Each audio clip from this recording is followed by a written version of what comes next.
welcome back. Philip is off at school, so you're not going to see him for this video, and Emma's taking a nap, or at least she's really quiet. So, I've been working away at the plums all week. As you can imagine, there's a lot. I still haven't finished the first bucket, and today is day 3. So, just goes to show that when you have life and you're adding more stuff like buckets of plums, never goes as planned, which is okay. So for now, I got enough plums cored and cut in half to do another recipe. So I'm going to share that with you guys today. So it'll just be a really quick video. I'm going to explain what I'm going to add to this pot, what I'm going to do with it, and that'll be it. Nothing fancy. I've never made this, so take it for what it is. But this is a cookbook. We are on page 66 under plum preserves. It says we should get about 5 half-pint jars. We need 2.5 pounds of tart plums, 4 cups of sugar, and 1 cup of water. So I have my 1 cup of water in my pot. Let me show you guys a little bit. There we go. I have my 1 cup of water in here, and I already have my burner on high, so it's getting warm. After we washed these, I dried them out. I have cored them.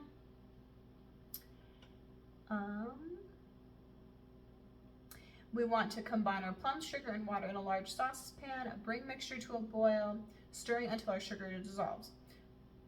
Cook rapidly over high heat, almost getting it to the gelling point of 220 degrees Fahrenheit. So, I'm gonna turn you back up a little bit, actually. Let's see if that works. Okay, so 1 cup of water.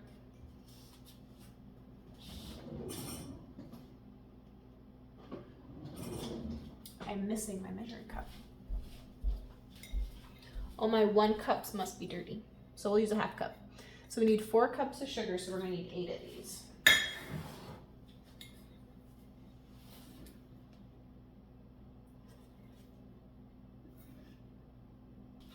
I like to use my ladle for a lot of stuff just because when I go to jar this up later when it's done, it's already dirty.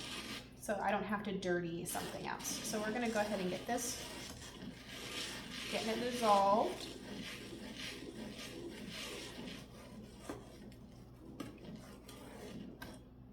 I am gonna pull my candy thermometer out.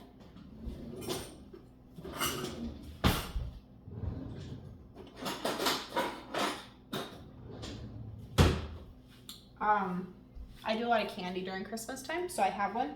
But if you don't, these are super handy. They're called a candy thermometer, and they have Celsius and Fahrenheit on here.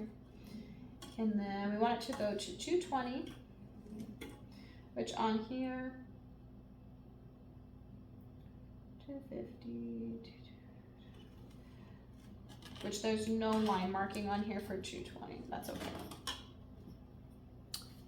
We're going to add our plums.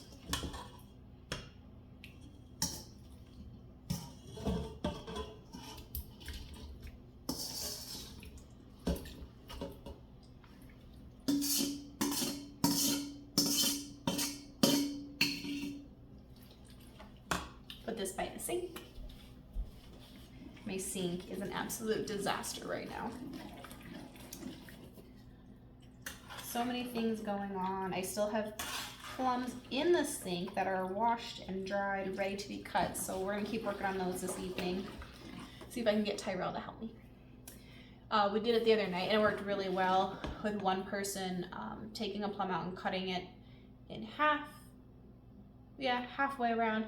And then I picked it up and then took the seed out, put the seed in the garbage bucket, and then the plum juicy part that we were keeping, put in the bowl that you just saw me dump. So I have an hour until I've got to go get my kiddo from school. So that should be enough time because, so I'm gonna let this come to a boil. Let's see here. So we're bringing it up to 220. We need to stir consistently because we don't want to burn it, so it'll be fine for a moment. You don't have to literally stir. But when you see a rolling boil, you do want to stir that a lot. When it comes up to just about 220, you're going to ladle it into your jars, leaving a 1/4 inch headspace. Remove your air bubbles. Vinegar clean the top.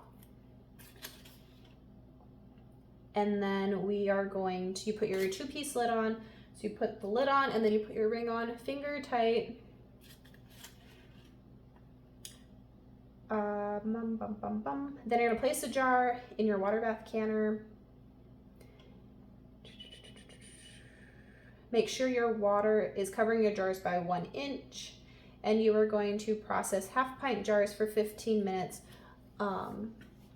Adjust to your elevation if needed. And then turn off after your 15 minutes or time that you figure out. Turn off your heat, remove the cover, let it sit for 5 minutes, and then you pull them out. And then I let mine sit on the counter for a whole day, so my stuff will sit there until tomorrow night, just to make sure that everything's sealed up really well. You also, you want to take your rings off, and then I always take my jars. I don't have one here. Yeah, I don't have one here. But you want to take your jars and I lift them up by the, oh, I do have one. Hang on. So these are my honey plums from the other day. As you can see, I took the ring off. I just have my lid on. And I pick them up like this to make sure that the lid is actually sealed on. You can really look at them and tell before you go to pick them up. But just make sure that they're on. If not, run your batch again is what I've been doing. Or you are always welcome to just pop in the fridge and use it. So put this on here. And we're gonna let it come to a boil. And I'm not gonna bore you with that, but that's what I'm working on. Well, it's kind of peaceful right now. I do have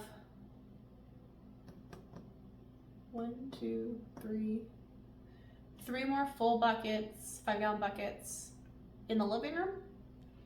And then in the fridge, I also have some smaller bowls, some bags, stuff like that in the fridge full of plums too. So still lots and lots of plums. I don't know if we're gonna preserve them all. I'd like to throw some in the freeze dryer, but we'll see. If I do that, I'll share it with you guys because I'm not 100% sure how that would turn out. Let alone, like, what would I do with them later? I don't know. I guess they would still be good in muffins and maybe pancakes. Oh, speaking of muffins, no, these are not muffins.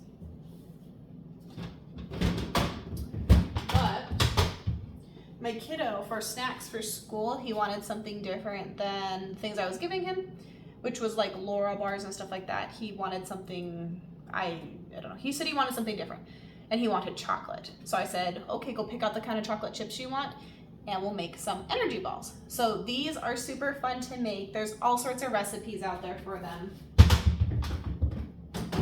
He picked out white chocolate chips. So usually I put white chocolate chips with macadamia nuts and cookies, but we did those instead.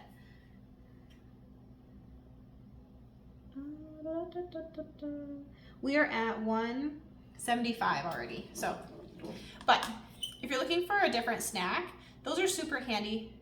Oh, I know what I forgot. Was the protein powder in those?